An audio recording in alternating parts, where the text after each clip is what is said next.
So నేను పెట్టుకుంది ఏంటంటే మనకి చాలా ఈ అభివృద్ధితో పాటు మనకు కావాల్సింది ఖచ్చితంగా పర్యావరణ పరిరక్షణ కావాల్సిందే మనకి. దాంట్లో నేను ఎక్కడ కాంప్రమైజ్ అవ్వట్లేదు. దాన్ని ఎక్కడా కూడా నేను మిమ్మల్ని వంచాలని కూడా నేను ప్రయత్నం చేయట్లా. నాకు మీకు కుదరినప్పుడు నేను రాజకీయాలు వదిలేసి వెళ్ళిపోతాను తప్ప నేను మీ న్యాయం చేయలేనప్పుడు నేను కూర్చోబెట్టి నాకు నిజంగా మీ గుండెల్లో పెట్టుకున్న అభిమానం కంటే కూడా నేను పదవులుగా నేను ఏం చూడను. కాకపోతే ఈ పదవి ఉన్నది చాలా మందితో కూర్చొని సామరస్యపూర్వకంగా ఎలా పరిష్కారం చేయాలి అన్నదే నా తపన. సో నేనేం చెప్పానంటే ముఖ్యంగా నేను చెప్పింది ఏంటంటే అసలు ఎంత పొల్యూషన్ జరుగుతుంది ఆ ఆడిట్ని ఒకసారి చేయమని చెప్పాం. ఆడిట్ చేద్దాం, అసలు ఎంత కాలుష్యం ఉందనేది చెప్తే అందరూ అడిగారు. జగన్మోహన్ గారు మొత్తం సంఘాల నాయకులందరితో మాట్లాడి అక్కడ ఉన్న యువతతో కూడా మాట్లాడి ఈరోజు దాదాపు 100 మంది పైగా వచ్చారు. వాళ్ళందరితో మాట్లాడి మీ ప్రతినిధులుగా మేము అడిగింది ఏంటంటే జగన్మోహన్ గారు, కలెక్టర్ గారు కనీసం మాకు 100 days టైం ఉంటే దీని మీద యాక్షన్ ప్లాన్ చేద్దామని ఒకసారి, అంటే ఎలా చేద్దాం దీనికి సంబంధించి. ఎందుకంటే మీరు బోట్లు దెబ్బతినకూడదు, మీకు మీ వేటకి ఇబ్బంది పడకూడదని దీనికి ఏం చేయాలంటే ఒక ప్రాపర్ యాక్షన్ ప్లాన్, ఒక 100 రోజుల సమయం అని అడిగాం. సో మిమ్మల్ని కూడా నేను ప్రతిపాదిస్తుంది, మిమ్మల్ని అభ్యర్థిస్తుంది, మీ అందరినీ వేడుకుంటుంది. మాకు కనీసం ఒక 100 రోజుల సమయం కనుక మీరు ఇస్తే దీనికి ఒక రోడ్ మ్యాప్, ఒక ప్లాన్ క్రియేట్ చేసి మీ ముందు పెట్టి మీ అందరి అనుమతితోటే మనకి ఉపాధి అవకాశాలు ఉంటూనే మనకి కాలుష్యాన్ని ఎలా నివారించాలి అన్న దాని మీద నా ప్రణాళికకి నాకు కనీసం ఒక 100 రోజుల సమయం కావాలి. ఆ 100 రోజుల సమయాన్ని మిమ్మల్ని ఇమ్మని నేను ఆర్థించడానికే నేను ఈరోజు మీ ముందుకు వచ్చాను. నాకు ఒక 3 నెలల నుంచి 100 రోజుల సమయం కావాలి.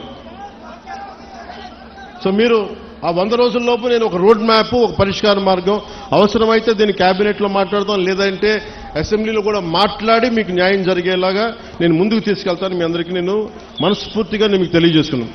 సో నాకు 3 నెలల సమయం మిమ్మల్ని, ఇది ప్రజాస్వామ్యం, నేను 4 గోడల మధ్య కూర్చొని నేను అడగట్లా. నాకు ఒక 100 రోజుల సమయం కావాలి. ఏం చేద్దాం చెప్పండి, అవునా కాదా? 100 రోజులు సమయం ఇస్తున్నారా? నాకు ఇస్తున్నారా?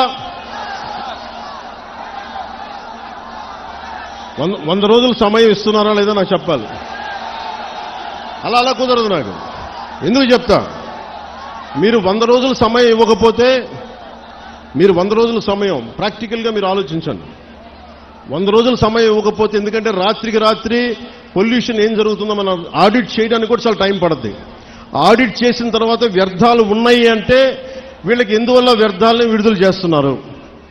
ఎందుకంటే మీరు 4 రోజులు ధర్నా చేస్తే 5వ రోజు పరిష్కారం నిజంగా రాదు. ఎందుకంటే దీని వెనక చాలా ఉన్నాయి. పరిశ్రమలు మనం ఇచ్చింది కాదు, వైసీపీ నాయకులు ఇచ్చింది. వైసీపీ నాయకులు ఇచ్చిన పరిశ్రమలు మన కూటమి ప్రభుత్వం వచ్చిన తర్వాత ఇచ్చిన పరిశ్రమలు కాదు. సో అందుకని అలా అని చెప్పి వాళ్ళలాగా భయపెట్టి పారిశ్రామికవేత్తలను భయపెట్టి పారిపోతే అది దేశపరంగా ఇంకోలాంటి సంకేతాలు వెళ్తాయి, అదో ఇంకో సమస్య ప్రారంభమవుద్ది. సో మేము ఆలోచిస్తుంది వయా మీడియాగా మధ్యలో పొల్యూషన్ రాకుండా, మన మత్స్య సంపద చనిపోకుండా ఎలాంటి పరిష్కారం వెతకాలి. అలాగే ఓఎన్జీసీ వాళ్ళు మనకి కొంత కాంపెన్సేషన్ పే చేస్తూ ఉన్నారు, ప్రతి నెలకైనా అడుగుతూ ఉన్నారు. అది మేము పెట్టే ప్రతిపాదన కలెక్టర్ గారితో సంబంధిత మంత్రివర్గంతో మేము అడుగుతుంది.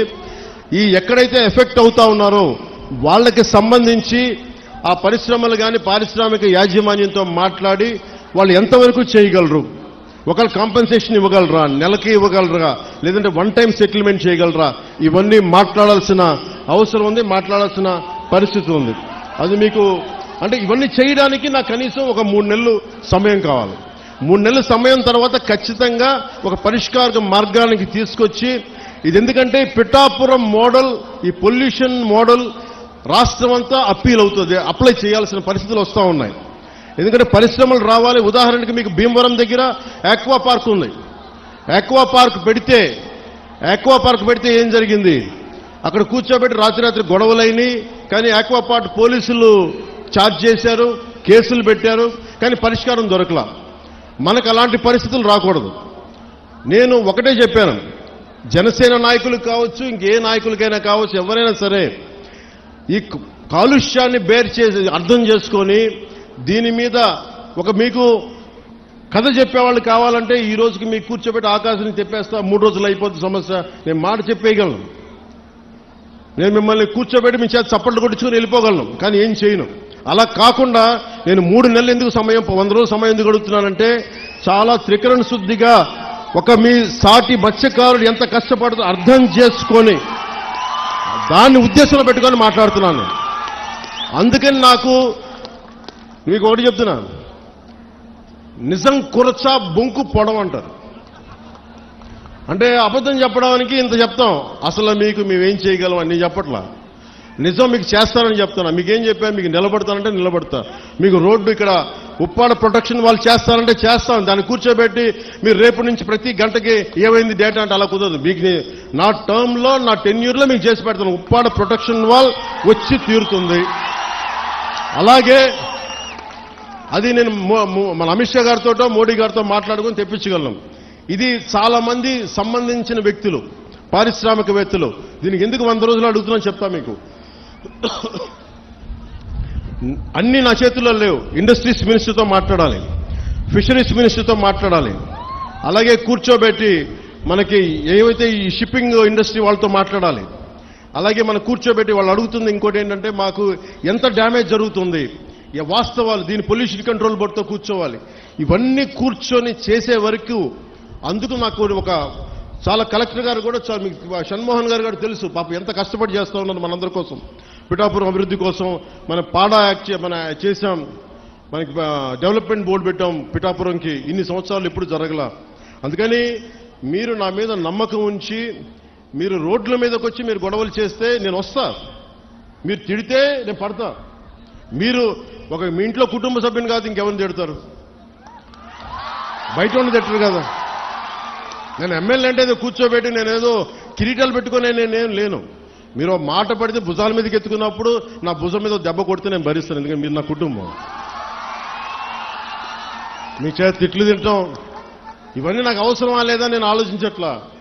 నాకు మన మత్స్యకారులంటే ప్రేమ కనుక నేను మాట్లాడుతున్నాను, మన సోదరులంటే ప్రేమ నాకు.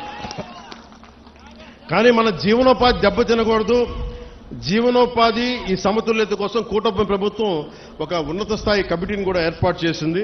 అందుకే నాకు ఆ సమయం ఇవ్వాలని మీకు మనస్ఫూర్తిగా కోరుకుంటూ,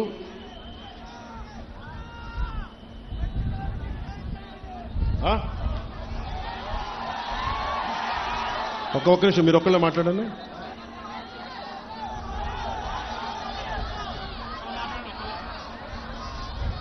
మీరు చెప్పండి. మీరే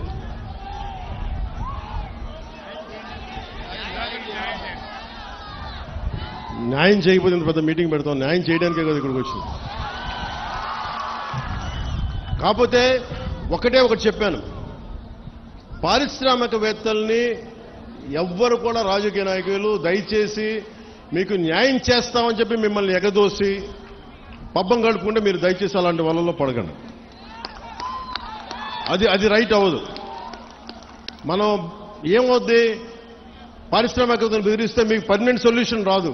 మీ అందరికీ తల 10,000 25,000 పడేసి నాయకుల కింద ఇచ్చేసి చేతులు దులుపుకుని వెళ్ళిపోతాను. నేను అలాంటి చేయడానికి రాలా, అలాంటి నేను చేయను.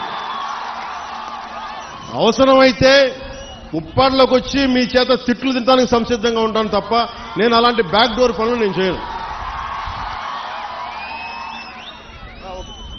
సో అందుకని మీ అందరికీ మీరు నా మీద నమ్మకంతో ఉండండి.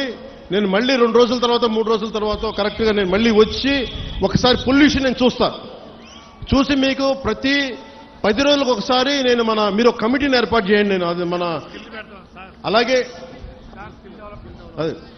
మత్స్య పరిశ్రమల్లో కూడా స్కిల్ డెవలప్మెంట్ గురించి ఒకటి మాట్లాడమని చెప్పాను.